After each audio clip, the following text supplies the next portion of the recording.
Welcome to the Successful Encore Career, a podcast produced by Employment for Seniors. This episode is brought to you by Central Ohio Area Agency on Aging, Nationwide Insurance, and Innosource. I'm Brett Johnson, longtime supporter and volunteer with Employment for Seniors. And with me, as always, is Dr. Carol Ventresca, Executive Director with Employment for Seniors. Hey, Brad, how are you today? Thought I'd throw the doctor in there occasionally. Exactly. Boy, that sounds pretty impressive, doesn't it? That and a nickel will get you a cup of coffee. There you go. So we have a great topic today. This is really important for all job seekers. You know, often employers will conduct a phone interview as their first point of contact with an applicant. They have a lot of positions they're trying to get filled. They have candidates going from one to another. They really try to expedite the application process and talk to folks very quickly. As anecdotal, one of the employers who came to one of our hiring events told us that they had gone to a job fair, had a group of applicants they were considering. By the time they did the background checks on those applicants, they had all gone to work for another company. So they're trying to expedite the process, and one way is to do a phone interview. So today we are going to get tips and methods to ace those phone interviews with the help of our guest, Jami Phillips, who's an employment consultant for New Directions Career Center here in Columbus. Jami, thanks so much for joining us today. It's great to be here with you both. Thanks. So let's go ahead and just get started. We're going to begin our conversation with a little bit about you. So Jami, tell us about you and your background and how it is that what you do to help folks. So I work as the employment consultant at New Directions Career Center. However, I started my career many moons ago in the recruiting field. I work for Management Recruiters International here in Columbus, national search firm specializing in placing in the local market. I was able to successfully build relationships with many Central Ohio employers. I took a huge leap of faith and stayed home with my then 5-year-old for some time, but realized I needed to keep my hand in the professional world. So I actually started volunteering for New Directions about 12 years ago, did a little bit of everything for them. They work with women who are in transition, career transition. I was fortunate enough 3 years ago to be able to join the staff on a permanent basis. And your previous time as a recruiter was actually with one of our colleagues, Barb Stoltz, here at Employment for Seniors. And Barb's the person who is on our podcast with all the hiring events. Yeah. So it's a small world here in Columbus. It really is. Yeah. Now, could you give us a bit of an overview of the work accomplished by New Directions Career Center? So New Directions Career Center has been around since 1980. In that time, we have helped to change the lives of over 60,000 individuals for the better. 80% of our graduates have reduced or dropped their public assistance, and 70% have achieved economic self-sufficiency, which is a huge part of our mission. We provide programming to women and men who are in career transition, and that can be anything from changing careers, re-entering the workforce, they've been downsized or right-sized, or life has thrown them a curveball and they need to get themselves back out there. We have licensed career counselors on staff to assist with that. I myself work on the employment side of things. We work to help them overcome whatever barriers have prevented them from achieving their full self. New Directions and Employment for Seniors have a great working relationship. I've said on our podcast many times that we're really blessed in Central Ohio that there are a lot of very powerful programs and organizations that help people find jobs. But going back from my first day as the director here, we've really enjoyed being able to work with New Directions. So it's very powerful to go over there and talk to all your clients. Well, thank you. And vice versa. I think we've been able to get some good referrals from you all as well that have been able to benefit from our programs. Great. Good. Well, see, we're doing well. So let's go ahead and really get started now on our topic of acing phone interviews. So, Jami, the goal of a resume is to get an interview. Mm-hmm. So what exactly is the goal of a phone interview? Well, the goal of the phone interview is to get the face-to-face interview.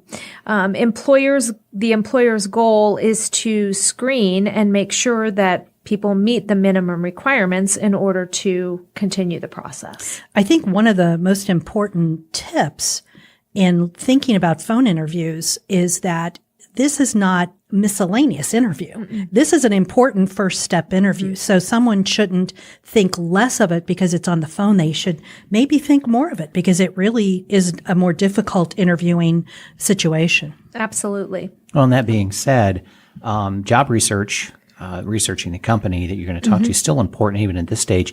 But what are some tips, some guidelines that you give your clients in regards to at least that first step of the phone interview of the type of research they should be doing? It's very important. Employers spend a lot of money on their websites. They spend a lot of time on getting information out on LinkedIn and other forms of social media. That information is readily available and it's free. And so they expect you're going to have done your homework and know something about them prior to that phone interview. I encourage our clients to look at LinkedIn. If for nothing else, create a professional profile there because it's pretty much expected that you're going to have a presence there. Even if you're not doing much with it, it will give you access to doing homework and research on organizations and other individuals.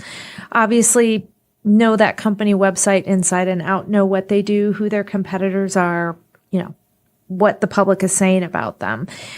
Contact current employees. If you know somebody who works for ABC company, reach out to them and ask them, hey, what do you know? Or if you know someone who used to work for them, get as much information as you can prior to having that initial conversation. One of the worst questions that somebody could ask an employer is, what do you do? Right. Talk about shooting yourself in the foot. Yeah. It doesn't matter whether it's a small part-time job, full-time career position. We encourage clients to realize that if you really want to work for a great employer, prepare yourself to do a good job as an applicant. Absolutely. So, I would think also if you even Google the company, some press releases might show up. Yep. And if nothing else, you might be researching the company, might find out that you may not want to work at that company, or it may give you more incentive that you do because of something they've done in the community. Yep. Or again, via the press release, something outside of their website that may not have been included. Right. Right. Very much so. Yeah. Especially that you don't want to work there. Yeah. Yeah. And I think that's the flip side of the phone interview. Again, it gives the employers the opportunity to screen, but it gives the applicant the opportunity to screen before, you move forward or take any more of each other's time. You can get a lot of those initial questions answered in that phone interview. Exactly. For all of our employers who are listening to us today, my plug to you is we are looking at your website and we hope that you have an older adult on your website because so many say they want older, mature, experienced, talented individuals, but everybody on their website's 12. Right. So that's my plug. Diversify. My plug for the day. So anybody thought this is my chance. So on to our next question then. Jami, we encourage our clients to practice their interviewing skills. Before we started the podcast, we were talking about your clients and how they practice elevator speeches. It goes much better if you've really put some time into practicing. So when somebody's on a phone interview, lots of issues are different. So could you give us some tips on things that they should really think about in the skills they need to have to do a good phone interview? I think speaking clearly and concisely, you're not face to face. You get one chance to make a good impression. So you need to be ready to roll as soon as there's a connection on that phone. You don't have time to establish a lot of rapport. You have to be ready to go with it. Absolutely. Immediately. Absolutely. So at the phone interview, speaking of that then, it's going to be at home. So what would be your advice, kind of getting in the zone, I guess you could say, how to prepare for that phone interview in your home? When I'm working with clients, I tell them, make sure that it's a quiet place. Make sure you don't have distractions or interruptions. Make sure your cell phone's not ringing if you're doing it from a landline or vice versa. Make sure that the TV's not on or the radio's not on. You're at a kitchen table or your dining room table or a desk or someplace where you can be professionally minded. Make sure that you're prepared. You've got your documents in front of you, your resume, that job description, the homework that you've done on them, questions that you have prepared, your strong points, your weaknesses, that tell me about yourself question, that you have the luxury that they can't see you. So it doesn't matter how much notes or, crutches you have those examples of the START or the START method. That's a lot of employers are using behavioral based interview. We know this, it's out there. So be prepared for those types of examples. I even go so far as to tell them, dress like you're going to the interview. I was thinking the exact same thing. Don't do this in your PJs. Don't do it in your pajamas. Right. Because that puts a different mindset on. I know, even when on a casual Friday and you can wear jeans, you already have a different mindset. Same goes for this. If you're dressed for an interview, I think you're going to be a little more sharper, a little more prepared. Well, and I think too that it gives you more motivation and really does, sort of set the stage. I love the commercial of the gentleman who nails the Skype interview, and when he stands up, he forgets that he wasn't completely dressed. So you have to be careful if it's phone or Skype, right? Or, these all. But again, if it was Skype, oh my gosh, yes, absolutely. Yeah. Dressed for success. So, okay. So on to our next question. It is really difficult to gauge what an employer is thinking. And because you don't see them face to face, you don't see the glazed eyes if you're going on and on and on, or that if they're upset or concerned, you don't know what is in front of them either. They may be in the middle of a really important project and really don't have time for this interview, so they're going to hurry you along. So, some ideas on how to address those that unknowns. I think you remain engaged the entire time. When you're face to face, there's a lot more head nodding going on and they can see your facial expressions. You don't have that with this. So you need to verbalize that you're in agreement or that you understand. Good point. Because they can't see that over the phone. Good. Yes. Good point. And back to the professional place where you are not only in the zone and dressed, but everybody else is gone. Yeah. The kids aren't yelling and screaming in the background and sneaking a peek, or the cat or the dog. You're there as if you actually were in front of that person. Yeah. What do you think about the pauses that can happen over the phone? Much different than when you are in face to face, because you can see the person thinking of the answer or the question that's coming up next. How do you handle that over the phone? I think you need to explain that. I think you need to say, let me just have a second to pull my thoughts together on that, especially if it's a question that you're maybe not as prepared for. I think it's okay as well to say, wow, give me a couple minutes and let me think about that. Can we come back to that? Or go so far as to rephrase it, or just say, let me make sure I understand what you're asking me. It's buying you a couple more seconds to get your thoughts together when you're clarifying that question. And again, it keeps you on the right track as opposed to going off path or going down into a rabbit hole that you can't get out of. And oftentimes that repeating the question is going to make sure you're going to be answering the real question. Right. Which is a tip that we give to clients even in face-to-face interviews, is just to repeat that question. Also in questioning, whether it's face-to-face or over the phone or wherever, be careful that you only answer the question that was asked. Right. Sometimes we tend to go on and on and on about issues and situations that were really not part of the conversation. And it could get away from you because you don't see the person across from you getting that glassy-eyed look. So you can't, it's easier to get off track. Yeah. Well, and leading that too, I would think this is a great opportunity that without them seeing what you're doing, write down specific keywords that they've asked to keep you on track. Yep. It could be maybe. Yep. And I think being in tune to those open-ended questions as opposed to yes/no questions as much well. So. Right. Yeah. Right. Right. Yeah. Well, can you tell us how a candidate can nail that interview? I mean, how do they really let the employer know that they're interested, and more importantly, how they're going to follow up after the interview? Well, I think, if the candidate is interested, they need to tell the employer, I am interested in this. Give them a reason why that employer should bring them face to face. So you're constantly, the interview is a sales event. And so you need to give one more reason why they can't go another day without you, or why it would behoove them to bring you in for a face-to-face interview. Don't assume that employer is going to know that for themselves. So ask for that next step. Don't hang up the phone. If you don't have a date on a calendar, don't hang up the phone without saying, can you give me a feel for what your time frame is? When do you intend to continue this process? And that gives you every reason to follow up if you haven't heard back from that employer in that amount of time that they've shared with you. The other question that I encourage people to ask, whether it be phone or face-to-face at the end, is, do you see any reason that would prevent us from moving forward?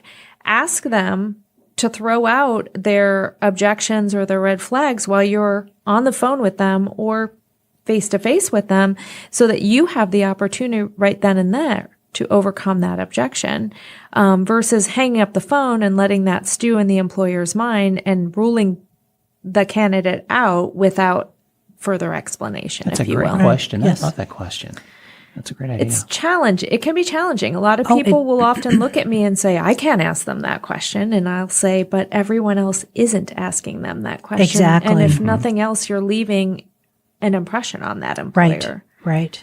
Absolutely. And oftentimes, clients can say, do you have any questions about my resume? Is there something that I may not have addressed that you are thinking about? Is there anything missing from my resume? Particularly for an older adult, they've got so much, and we tell them, only go back so far, cut it down, no more than 2 pages. They could have left out a really important part that employer was expecting to see. So, yeah, great idea. Good. Okay. Is there anything else that you can think? Any other tips that we haven't hit yet today? I think, upbeat, don't be someone that you're not, because you don't want to walk through that door and have that employer think that they were talking to someone completely different, or hire someone that was misrepresented, if you will. I think be genuine, be yourself, be prepared, have couple of good questions for them at the end so that they know that you are interested in the organization, and be persistent. Stay on them. Many times I see people who sent a thank you note, who followed up, who, kept out there, that got that job over some people who maybe even were more qualified, but dropped the ball or didn't show enough interest there. Right. And there are opportunities in following up that you can add additional information. Right. They may have had a new press release come out. You may have seen something that they're doing, a program that their folks were involved in the newspaper or whatever. So it gives you a point of showing that, yes, you're still really looking at them, you're serious about pursuing them as an employer. I think, too, the thing about interviewing, whether it's face-to-face, on the phone, at a job fair, wherever, it really is an exploration. You're really trying to find out more about that employer as well as them trying to find out about you. Yeah. And so it may not work. It may not be a great or a perfect fit at that moment. But if you've done your due diligence on being prepared for the interview, you're gaining more information about that employer, and you make a positive example of yourself, to the employer. Maybe they don't hire you now, but next week they may have another job open and they're going like, yeah, that's the perfect candidate. And they're going to call you back. And employers talk to other employers. Right. And if for some reason you weren't the right fit for that particular job, and they're talking to their friend over at XYZ company, and they are expressing frustration that they can't find the right person, maybe that employer is going to say, wow, I talked to a great person the other day. They weren't right for us, but let me give you their contact information. Exactly. I think a lot of applicants don't think that happens. But we hear that being said all the time, that it does happen. Yeah. Oh, absolutely. That there's networking, and then there's networking, and then there's networking. Yeah. At many levels, it's way beyond your control. Right. Particularly because HR folks network among themselves. Exactly. Yeah. It may not be the hiring employer per se, but if you're making a good impression on a human resources staff, recruiting staff member, they're talking to each other all the time. Right. So, because they're all going through the same issues right now. Yeah. Everybody's in the same boat. So. Well, Jami, thank you so much for coming to see us today. We appreciate all this information, and we think it's going to be great information for our listeners. I want to tell the listeners that if you want to get more information on New Directions Career Center, that their website is www.newdirectionscc.org. And Jami, what's the phone number there? 614-849-0028. Okay. And for all of those mature job seekers, 50 and over in Central Ohio, if you need assistance from Employment for Seniors, go to www.employseniors.org or give our office a call at 614-863-1219. Thank you again for coming to see us today. Thank you. It was great.